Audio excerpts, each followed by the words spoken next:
Welcome to Sarasu சமையல். இன்னைக்கு ஒரு பூண்டு ரிவ்யூ வீடியோ தாங்க. என்னடா சரசமா பூண்டுக்கெல்லாம் ரிவ்யூ கொடுக்குறீங்கன்னு கேக்குறீங்களா? ஆமாங்க, கீதான்னு சொல்லிட்டு வத்தல பூண்டுல இருந்து நம்மளை வந்து கமெண்ட் செக்ஷன்ல வந்து அவங்க தொடர்பு கொண்டு நம்ம கிட்ட பேசினாங்க. ஆபீஸ் நம்பருக்கு பேசி என்னோட நம்பர் வாங்கி என்கிட்ட பேசினாங்க. அம்மா, நாங்கள் பூண்டு வியாபாரம் பண்ணிட்டு இருக்கோம். தரமான முறையில் நாங்கள் வந்து மலை பூண்டு நாங்கள் வந்து விற்பனை செஞ்சுட்டு வரோம். அதனால எங்கள் பூண்டை வந்து நீங்கள் ப்ரொமோஷன் பண்ணி கொடுக்கணும். எவ்வளோ சார்ஜ் கேட்குறீங்க? ஐயோ, எனக்கு சார்ஜ் எல்லாம் இதுக்கு வேண்டாங்க, நான் பண்ணி கொடுக்குறேன், கண்டிப்பாக பண்ணி கொடுக்குறேன் அப்படின்னு சொன்னேன். அதுக்கப்புறம் அவங்க வந்து நீங்கள் எங்களோட பூண்டை வாங்கி யூஸ் பண்ணாதானேம்மா உங்களுக்கு தெரியும், அதனால உங்களுக்கு நாங்கள் வந்து பூண்டை அனுப்பி விடுறோம், நீங்கள் யூஸ் பண்ணி பார்த்துட்டு எப்படி இருக்குன்னு எனக்கு சொல்லுங்கன்னு கண்டிப்பாக நான் சொல்கிறேன் அப்படின்னு சொல்லியிருந்தேங்க. அதனால இது வந்து எந்த விதமான ஒரு ப்ரொமோஷன் வீடியோலாம் கிடையாதுங்க. அவங்க வந்து பூண்டு வந்து தரமான முறையில் கொடுக்குறாங்க. அதையும் வாங்கி நான் யூஸ் பண்ணி பார்த்துட்டேன், ரொம்ப நல்லா இருக்கு. அந்த பூண்டு வந்து அவங்க நேரடியாகவே வந்து கொடைக்கானல்ல இருந்து விவசாயிகள்கிட்ட இருந்து தான் கொள்முதல் பண்ணுறாங்க. அவங்க வந்து நல்லா காய வச்சு பக்குவப்படுத்தி நமக்கு வந்து அனுப்பி விட்றாங்க. பூண்டு அப்படின்னாலே நம்ம எல்லாருக்குமே தெரியுங்க, நிறைய நிறைய நிறைய மருத்துவ குணங்கள் கொண்டது. இந்த பூண்டு வந்து இருதயத்துக்கு நல்லது, பிபியை குறைக்கும், மொத்தத்தில் உடலுக்கு வந்து பூண்டு ரொம்ப நல்லதுங்க. அதே மாதிரி வந்து குழந்தை பிறந்ததுக்கு அப்புறம் வந்து தாய்மார்கள் பூண்டு எடுத்துக்கிட்டா பால் சுரக்கும். இதெல்லாம் வந்து நம்ம நாட்டு பூண்டு, சைனா பூண்டு இருக்கு, மலைப்பூண்டு இருக்கு, நம்ம எல்லாமே வந்து கலந்து தான் வாங்குறோம். இது இருந்தாலும் இந்த மலைப்பூண்டு, இதை வந்து மலைப்பூண்டுன்னு சொல்லுவாங்க, மலைப்பூண்டுன்னு சொல்லுவாங்க. இந்த மலைப்பூண்டு வந்து ரொம்பவே நல்லா இருக்குங்க. இந்த நாட்டு பூண்டெல்லாம் 4 பல் போடுற இடத்துல இது வந்து ஒன்று போட்டாலே போதும், அவ்வளவு வாசமா இருக்கும். சத்தும் அதிகமான சத்து கிடைக்குங்க இந்த மலைப்பூண்டுல. நல்ல வாசமா இருந்துச்சு. அவங்க அனுப்பிச்சு விட்டாங்க, நானும் யூஸ் பண்ணி பார்த்தேன். பூண்டு வெந்தய சாதம் அப்படின்னு சொல்லிட்டு ஒரு சாதம் வீடியோ கூட எடுத்தேன். அப்பப்போ அப்புறம் சட்னிக்கு எல்லாத்துக்குமே நான் வந்து இப்போ அந்த பூண்டு தான் யூஸ் பண்ணிட்டு இருக்கேன். ரொம்ப நல்லா இருக்குங்க. நமக்கு வந்து அவங்க 1 கிலோ பூண்டு அனுப்பி விட்டாங்க. 1 கிலோ பூண்டுமே வந்து ரொம்ப சேஃபா அட்டைப்பெட்டியில போட்டு நீட்டாக பேக் பண்ணி அனுப்பிச்சிருந்தாங்க. எந்த டேமேஜும் ஆகாமல் நமக்கு பூண்டு வந்து செஞ்சுங்க. கீதா வந்து நமக்கு பூண்டு எவ்வளோ சேஃபாக அனுப்பியிருக்காங்க அப்படிங்கிறத காட்டுறதுக்காக தான் இப்போ இந்த வீடியோ எடுக்கிறேங்க. இப்போ இதை ஓப்பன் பண்ணிடலாம். பாருங்கள், நீட்டாக பேக் பண்ணி நமக்கு அட்ரஸ் எல்லாம் நீட்டாக எழுதி இந்த மாதிரி அனுப்பியிருக்காங்க. கவரை பிரிச்சுட்டு பூண்டை வெளியில் எடுக்கும்போதே அப்படியே அந்த மலைப்பூண்டு வாசம் வருதுங்க. அதையுமே ஒரு கவரில் போட்டு நமக்கு அரை கிலோவாக தனியாக அனுப்பியிருக்காங்க. பூண்டெல்லாம் கொஞ்சம் காத்தோட்டமாக வச்சிடணுங்க. இந்த மாதிரி ஒரு காத்தோட்டமான கூடையில் பூண்டு கொட்டி வச்சுக்கலாங்க. நல்ல பூண்டு பெருசு பெருசாக ரொம்ப நல்லா இருக்குங்க. நல்ல வாசம். அந்த மலம்பூண்டு அப்படிங்கிறது வந்து கையில் எடுக்கும் போதே அந்த வாசம் வருதுங்க. இதில் ஒன்று கூட வேஸ்ட்டே இல்லை பாருங்கள். மலம்பூண்டு அப்படிங்கும்போது பார்க்கும்போதே நமக்கு இந்த கலரே சொல்லுங்க. நம்ம ரசம்லாம் வைக்கும்போது இதில் ஒரு பூண்டு வச்சாலே போதுங்க, அவ்வளோ வாசம் இருக்கும். இதுதான் நம்ம சாதா பூண்டுக்கும் மலம்பூண்டுக்கும் உள்ள வித்தியாசம். நீங்களும் பூண்டு தேவைப்பட்டால் அவங்கள கான்டாக்ட் பண்ணி வாங்கிக்கலாங்க. என்கிட்ட பேசும்போது நீங்கள் பூண்டை அனுப்பிச்சி விடுங்க, நான் வந்து அதை யூஸ் பண்ணி பார்த்துட்டு எப்படி இருக்குன்னு பார்த்துட்டு நான் வீடியோ போடுறேன் அப்படின்னு சொல்லியிருந்தேன். சரிங்கம்மா, நீங்கள் நல்லா யூஸ் பண்ணி பார்த்துட்டு மெதுவாகவே போடுங்க அப்படின்னு சொன்னாங்க. இஞ்சி பூண்டு பேஸ்ட்டுக்கு எல்லாத்துக்குமே யூஸ் பண்ணுறேன். ரொம்ப நல்லா இருக்குது, நல்ல மனமாக வாசமாக நல்லா இருக்குது. ஃபஸ்ட்டு நான் பூண்டு சட்னி தான் பண்ணேங்க. பூண்டு சட்னி ரொம்ப அருமையாக நல்ல மணமாக இருந்துச்சுங்க. அடுத்ததாக நம்ம பூண்டு வெந்தய சாதம் பார்க்கலாங்க. இந்த மலைப்பூண்டு யூஸ் பண்ணி நான் இஞ்சி பூண்டு பேஸ்ட்டும் அரைச்சேங்க. இஞ்சி பூண்டு பேஸ்ட்டும் நல்ல மணமாக நல்லா இருக்குது. 1 ஸ்பூன் போடுற இடத்துல அரை ஸ்பூன் போட்டாலே போதுங்க, அவ்வளோ மணமாக இருந்துச்சு. பூண்டு வெந்தய சாதத்துக்கு கொஞ்சம் பூண்டு தாராளமாகவே உரித்து எடுத்துக்கிட்டேங்க. நான் மலைப்பூண்டு தான் உரித்து எடுத்திருக்கேன். அதே மாதிரி வெந்தயமும் கொஞ்சம் தாராளமாக சேர்த்துக்கலாம். ஒரு 3 பெரிய வெங்காயம் இந்த மாதிரி நீல வாக்கில் நறுக்கி வச்சுருக்கேன். 2 பெரிய தக்காளி நறுக்கியிருக்கேங்க. கருவேப்பிலை தாளிக்கிறதுக்கு, கடுகு தாளிக்க, அதே மாதிரி நம்ம நல்லெண்ணெயில் தான் தாளிக்க போகிறோங்க. இப்போ நம்ம தாளிச்சிடலாம். இப்போ பூண்டு வெந்தய சாதம் ப்ரெஷர் பேனில் தான் செய்ய போகிறோங்க. தேவையான அளவுக்கு நல்லெண்ணெய் விட்டுக்கலாம். ஒரு 2 டேபிள் ஸ்பூன் அளவுக்கு நல்லெண்ணெய் விட்டுருக்கேங்க.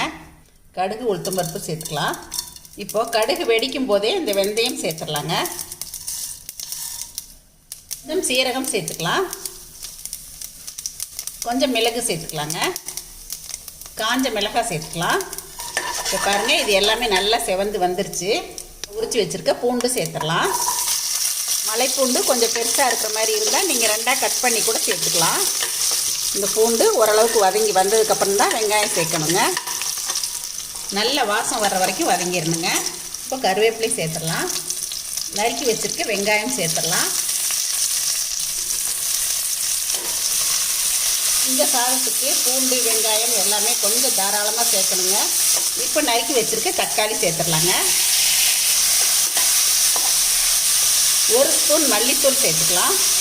மஞ்சள் தூள் தேவைக்கு, சாம்பார் தூள் 1 ஸ்பூன், கூடவே கொஞ்சம் தனி மிளகாத்தூளும் சேர்த்துக்கலாங்க. இப்போ இது நல்லா கலந்து விட்டுக்கலாங்க. சாதத்துக்கு தேவையான உப்பு சேர்த்துக்கலாம். இதுக்கெல்லாம் கல் உப்பு சேர்க்குறது நல்லாயிருக்குங்க. இந்த வெங்காயம் தக்காளி எல்லாமே நல்லா வதங்கி வந்துடணும். இப்போ வெங்காயம் தக்காளி நல்லா வதங்கிடுச்சுங்க. தேங்காய் துருவல் கொஞ்சம் சேர்த்துக்கலாம். தேங்காய் போட்டு ரொம்ப நேரம் வதங்க வேண்டியதில்லை. கொஞ்சம் மல்லி இலை சேர்த்துக்கலாங்க. இப்போ இது நல்லா மிக்ஸ் பண்ணி விட்டுறலாம். இப்போ தேவையான தண்ணி விட்டுக்கலாங்க. 1 பங்கு அரிசிக்கு 3 பங்கு தண்ணி சேர்த்துக்கலாம். தண்ணி நல்லா கொதித்து வரட்டுங்க. அரிசி சேர்த்துக்கலாம். இல்லை இந்த மாதிரி கொதி பிடிச்சி வரும்போது கடுகு வெந்தய பொடி கொஞ்சமாக சேர்த்துக்கணுங்க. ஒரு 4-5 சிட்டிகை அளவுக்கு சேர்த்தா போதுமானது. கடுகு 4 டேபிள் ஸ்பூன் எடுக்கிறோம் அப்படின்னா 1 டேபிள் ஸ்பூன் வெந்தயம் எடுத்து அதை வறுத்துட்டு பொடிச்சு வச்சுக்கிட்டோம் அப்படின்னா புளிக்குழம்பு இந்த மாதிரி சாதத்துக்கெல்லாம் போட்டால் நல்லா டேஸ்ட் கொடுக்குங்க. ஊற வச்சு வச்சுருக்க பொன்னி அரிசி தான் இதில் சேர்க்குறோங்க. பொன்னி அரிசி இன்றைக்கி 400 கிராம் எடுத்து ஒரு அரை மணி நேரம் இதை ஊற வச்சு களைஞ்சி எடுத்து தான் இப்போ சேர்க்குறேங்க. அரிசி சேர்த்ததுக்கப்புறமா நீங்கள் நல்லா இந்த மாதிரி கலந்து விட்டுட்டு உப்பு காரம் பார்க்குறதா இருந்தால் கூட பார்த்துக்கலாங்க. இப்படியே ஒரு 2-3 நிமிஷம் வேகட்டுங்க. மூடி போட்டலாம். அதுக்கப்புறமா குக்கர் மூடி போட்டு வெயிட் போட்டுக்கலாம். இப்போ நான் மீடியம் ஃப்ளேமில் வச்சு ஒரு 4 நிமிஷம் இந்த மாதிரி வேக வச்சுருக்கேங்க. பாருங்கள், இந்த மாதிரி பெரட்டி விட்டு பார்த்தா இதுலேருந்து அப்படியே தண்ணி சொட்டணும். ரொம்ப தம் போடுற பக்குவத்துக்கு இருக்கக்கூடாது. இந்த மாதிரி அரிசியும் தண்ணியுமா கலந்து வர அளவுக்கு இருந்தால் போதும். கொஞ்சம் கொத்தமல்லி இலையும் தூவிக்கலாம். இப்போ இது நல்லா கலந்து விட்டுக்கலாம். இப்போ இந்த ஸ்டேஜில் அடுப்பை மீடியம் ஃப்ளேமில் வச்சுட்டு குக்கர் மூடி போட்டுடலாங்க. இப்போ மீடியம் ஃப்ளேமில் வச்சு குக்கர் மூடி போட்டாச்சுங்க. வெயிட் வச்சிடலாம். 2 விசில் வரட்டுங்க, பார்க்கலாம். இப்போ நம்ம கலக்கி வச்ச பூண்டு வெந்தய சாதம் வெயிட் ஆறிடுச்சுங்க. நல்லா திறக்கும் போதே அந்த பூண்டு வெந்தயம் வாசம் வருதுங்க. மேலால் கொஞ்சம் நல்லெண்ணெய் விட்டுக்கலாம். இதை நல்லா பெரட்டி விட்டுட்டாங்க. நல்லா உதிர் உதிராக வந்திருக்கு. அதே சமயத்தில் அடியில் கொஞ்சம் கூட பிடிக்கவே இல்லை. அந்த பூண்டு எல்லாமே நல்லா வெந்து வந்திருக்கு. அந்த நாட்டு பூண்டு அப்படிங்கிறதால திறக்கும் போதே நல்ல மணம் வருதுங்க. குழையாமல் மெதுவாக கலந்து விட்டுக்கலாங்க. அவ்வளோதாங்க. நல்ல கமகம வாசத்தோட நம்மளோட பூண்டு வெந்தய சாதம் ரெடிங்க. இந்த பூண்டு வந்து நல்லா வெந்து வந்திருக்கு. இதை நம்ம சாதத்தோட மசிச்சு விடுறதா இருந்தாலும் விடலாம், அப்படியே சாப்பிட்றதா இருந்தாலும் சாப்பிட்லாம். அப்படியே சாப்பிடும்போது ரொம்ப டேஸ்ட்டாக இருக்குங்க. நல்லா வெந்து வந்திருக்கு. இப்போ இந்த பூண்டு வெந்தய சாதத்துக்கு எங்கள் வீட்டில் வெங்காய வடகம், ஆனியன் ரைத்தா ரெடியாக இருக்குங்க. இந்த மழை காலம் பனிக்காலத்தில் இந்த மாதிரி பூண்டு வெந்தய சாதம் நல்லா சுட சுட செஞ்சு சாப்பிடும்போது டேஸ்ட் அருமையாக இருக்குங்க. இவ்வளோ ரசத்துக்குமே நான் ஒரு 4 பல் பூண்டு தான் தட்டி போட்டேங்க. நல்லா ஜம்முன்னு வாசம் வந்துச்சுங்க. அதே மாதிரி பூண்டு விலை வந்து 500 ரூபாய்க்கும் கொடுக்குறோம். கொஞ்சம் சின்னதாக இருந்தால் 450 ரூபாய்க்கும் கொடுக்குறோம் அப்படின்னு சொன்னாங்க. நீங்கள் விலை விவரம் எல்லாமே நீங்கள் அவங்கக்கிட்ட கேட்டுக்கலாம்.